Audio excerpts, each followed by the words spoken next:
দেখতে একজন হুবহু আলেমের মতো দেখা যায়, কিন্তু সত্যিকার অর্থে যাচাই বাছাই করলে দেখা যাচ্ছে সে কোনো আলেমই না। আলেমের পোশাক পরেছে, আলেমকে কপি করছে, হুবহু আলেমের মতোই দেখা যাচ্ছে, কিন্তু লেখাপড়া করেছে ভার্সিটিতে, লেখাপড়া করেছে ইউনিভার্সিটিতে, লেখাপড়া করেছে সিটি কলেজে, লেখাপড়া করেছে জেনারেল লাইনে, লেখাপড়া করেছে ইঞ্জিনিয়ারিং লাইনে, লেখাপড়া করেছে বিজ্ঞান লাইনে, কিন্তু সেই মানুষটাকে দেখে মনে হচ্ছে বিশাল বড় একজন আলেম, মসজিদের ইমাম সাহেব, খাদেম সাহেব, কিন্তু সত্যিকার অর্থে সে লাইনে পড়ালেখা করেনি, সে কোনো আলেম না। আলেমকে কপি করছে, আলেমের লেবাস পোশাক তার শরীরের মধ্যে লাগিয়েছে, মানুষ তাকে আলেম ভাবছে। আপনাদের সামনে আমি আজকে এমনই একটা ভিডিও নিয়ে হাজির হয়েছে আমার প্রাণপ্রিয় ভাই ও বন্ধুরা।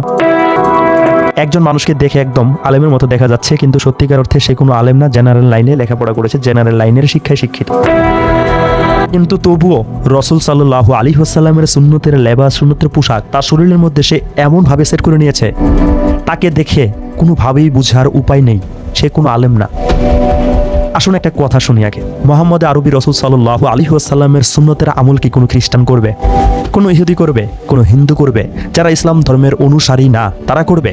রসুল সাল্লাল্লাহু আলাইহি ওয়াসাল্লামের সুন্নতের আমলগুলো কি তারা আঁকড়ে ধরবে, নাকি আপনি আমি আমার মতো মুসলমান, আপনার মতো মুসলমান যারা ইসলাম ধর্মে বিশ্বাসী, আল্লাহ পাক রব্বুল আলামিনের প্রিয় হাবিব রসুল কিবরিয়া রসুল সাল্লাল্লাহু আলাইহি ওয়াসাল্লামকে মহব্বত করি, ভালোবাসি, যাকে না ভালোবাসলে, না বিশ্বাস করলে ইমানই থাকে না, সেই মানুষটাকে কি কোনো বেধর্মী অনুসরণ করবে? তার সুন্নতগুলো কি কোনো বেধর্মী আঁকড়ে ধরবে, নাকি আপনি আমি যারা মুসলমান দাবি করি, আপনি আমি যারা আল্লাহকে বিশ্বাস করি, আপনি আমি যারা রসুল সাল্লাল্লাহু আলাইহি ওয়াসাল্লামকে ভালোবাসি, আপনি আমি আঁকড়ে ধরবো?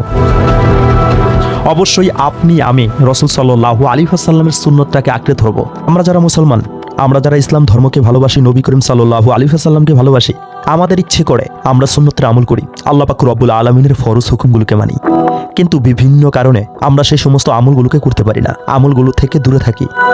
তবে ইসলামী আন্দোলন বাংলাদেশ এমনই একটা সংগঠন যারা চরমনের ময়দানে বয়ান শুনতে যায়, যারা নিয়ত করে যায় নিজেকে পরিবর্তন করবে, তারা সেখানে গিয়ে ইসলামের বয়ান শুনে, দ্বীনের বয়ান শুনে তাদের মনের মধ্যে মহাব্বত লাগে।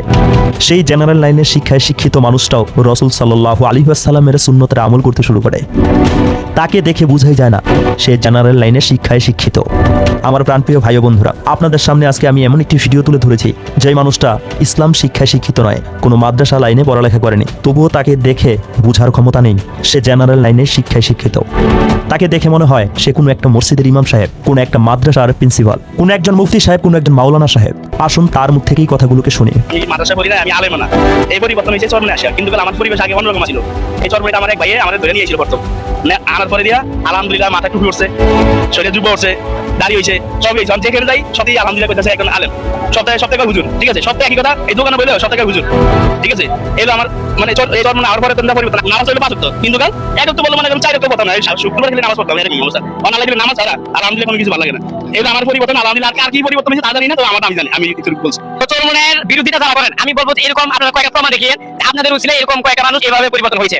আমার প্রাণপ্রিয় ভাই ও বন্ধুরা, আপনারা হয়তো কথাগুলোকে শুনেছেন, এমন অসংখ্য অগণিত মানুষ যারা জেনারেল লাইনের শিক্ষায় শিক্ষিত, যারা ভার্সিটিতে পড়েছে, ইউনিভার্সিটিতে পড়েছে, সিটি কলেজে পড়েছে, বিশ্ববিদ্যালয়ে পড়েছে, ইঞ্জিনিয়ারিং লাইনে পড়েছে, বিজ্ঞান লাইনে পড়েছে, বিভিন্ন শিক্ষায় শিক্ষিত হয়েছে, কিন্তু ইসলাম শিক্ষায় শিক্ষিত নয়।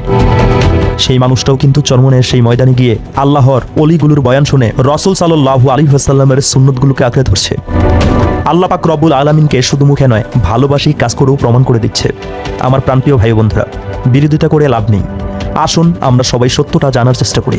আমরা যারা ইসলামকে ভালোবাসি, নবী করিম সাল্লাল্লাহু আলাইহি ওয়াসাল্লামকে ভালোবাসি, আমরা তালাশ করতে থাকি কোথায় সত্যিকারের পিওর ইসলামটা আছে বাংলাদেশে, তা খুঁজে বের করার চেষ্টা করি। সবাই ভালো থাকবেন, সুস্থ থাকবেন। আসসালামু আলাইকুম।